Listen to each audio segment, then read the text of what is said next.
வணக்கம். சற்று முன் கிடைக்கப்பெற்ற மிக முக்கியமான செய்தி ஒன்று வெளியாகி உள்ளது.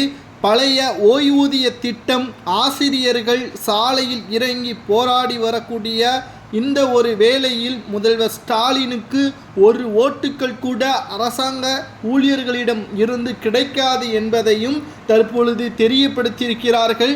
நிச்சயம் திமுகவின் ஆட்சி கலைக்கப்படுகிறதா? அதாவது தமிழக அரசு நிர்வாகத்தின் அச்சாணியாக திகழ்பவர்கள்தான் ஆசிரியர்கள். அதில் எந்த ஒரு மாற்று கருத்தும் கிடையாது.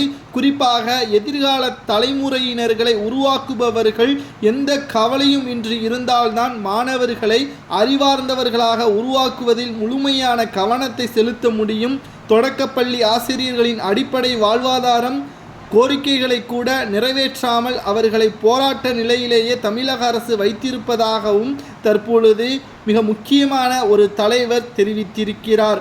அதாவது பாட்டாளி மக்கள் கட்சியின் நிறுவனர் ராமதாஸ் அவர்கள் தற்பொழுது இந்த போராட்டத்திற்கு ஆதரவு தெரிவித்திருப்பதாகவும், பழைய ஓய்வூதிய திட்டத்தை செயல்படுத்த வேண்டும், ஊதிய முரண்பாடுகளை களைய வேண்டும், தற்காலிக ஆசிரியர்களுக்கு பணி நிலைய செய்ய வேண்டும், 30 கோரிக்கைகளை வலியுறுத்தி ஆசிரியர்களும் அரசு ஊழியர்களும் 10 ஆண்டுகளுக்கு மேலாக போராடி வருகிறார்கள். அவற்றில் ஒரு கோரிக்கைகளை கூட இன்று வரை தமிழக அரசு நிறைவேற்றவில்லை என்றும் 2023ஆம் ஆண்டு டிசம்பர் 21ஆம் நாள் 243 என்ற எண்ணை கொண்ட அரசாணையை பிறப்பித்து அவர்களது பதவி உயர்வு வாய்ப்புகளை பறித்தது.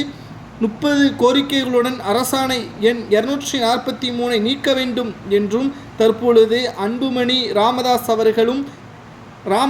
அவர்களும் தற்பொழுது திமுகவின் அரசை எதிர்த்து ஆசிரியர்களுடன் போராட்டத்தை நடத்தி வருகிறார்கள்.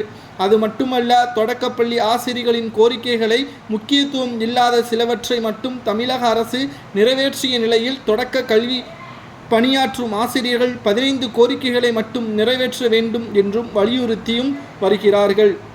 தமிழகத்தை பொறுத்தளவிற்கு எப்பொழுதுமே அரசு ஊழியர்கள் தபால் ஓட்டுக்கள் என்பது திமுகவிற்கு ஆதரவாகத்தான் எப்போதுமே இருந்திருக்கிறது. எந்த ஒரு தேர்தலை எடுத்துக்கொண்டாலும் அதிமுக தொடர்ந்து 2 முறை ஆட்சி அமைந்திருக்கிறது. அப்போது கூட தபால் ஓட்டு திமுகவுக்கு தான் விழுந்துள்ளது. ஆனால் இந்த முறை அரசு ஊழியர்களிடம் இருந்து ஒரு ஓட்டுக்கள் கூட திமுகவிற்கு விழாது. ஆட்சி கலைப்பு நிச்சயம் நடைபெறும் என்பதையும் அரசு ஊழியர்கள் தெரிவித்திருக்கிறார்கள். இதனால் ஸ்டாலின் அவர்கள் அதிர்ச்சியடைந்திருக்கிறார். திராவிட முன்னேற்ற கழகத்திற்கு எதிராக மெகா கூட்டணியே எடப்பாடி பழனிசாமி அவர்கள் தற்பொழுது உருவாக்கி கொண்டு இருப்பதும் குறிப்பிடத்தக்கது. ஆசிரியர் போராட்டம் சரியா தவறா என்பதை கூறுங்கள்.